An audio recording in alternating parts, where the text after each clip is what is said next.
তোমাকে কে যাইতে বলছো এই ছেলের কাছে? তুমি একজন মুসলিম ঘরের মেয়ে, তোমার ইজ্জতের দাম নাই, তোমার সম্মানের দাম নাই, তোমার ইজ্জত আবরুর দাম নাই। তুমি কেমন করে নগ্ন হয়ে বাইরে ঘুরতে পারো? তুমি কেমন করে একটা অমুসলিম ছেলের সাথে প্রেমের সম্পর্ক করতে পারো? কিভাবে তুমি একটা অমুসলিম ছেলের সাথে বেড়ে যেতে পারো? তার সামনে তোমার পায়জামা কেমন করে খুলতে পারো তুমি? আমার ল্যাঙ্গুয়েজ আপনি রাগ করেন না। আমি খুবই ফেড আপ এদের উপরে।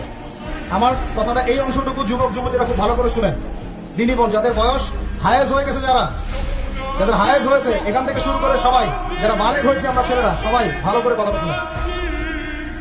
বাংলাদেশে পিছন থেকে একটা নতুন সমস্যা রাইজ করতেছে। সমস্যাটা হচ্ছে এমনিতে আমাদের ছেলে মেয়েদের মধ্যে হারাম সম্পর্ক ছিল।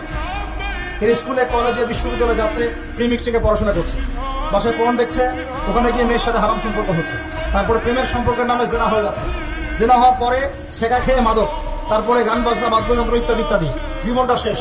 এদিকে ওই ব্যভিচারী মেয়েরা কারো কারো ঘরে যাচ্ছে, যারা আমাকে বলতে দেন, ব্যভিচারী মেয়েরা কারো কারো ঘরে যাচ্ছে, ওদেরকে নিয়ে আপনারা আবার সংসার করতেছে। এই হচ্ছে না সিচুয়েশন। একজনের 5টা গার্লফ্রেন্ড, একজনের 4টা গার্লফ্রেন্ড, আরেকজনের 3টা বয়ফ্রেন্ড, 4টা বয়ফ্রেন্ড। এই ধাপগুলো পার হয়ে এরা সংসারের জীবনে আসতেছে। যখন বয়স হয়ে যাচ্ছে 25-30,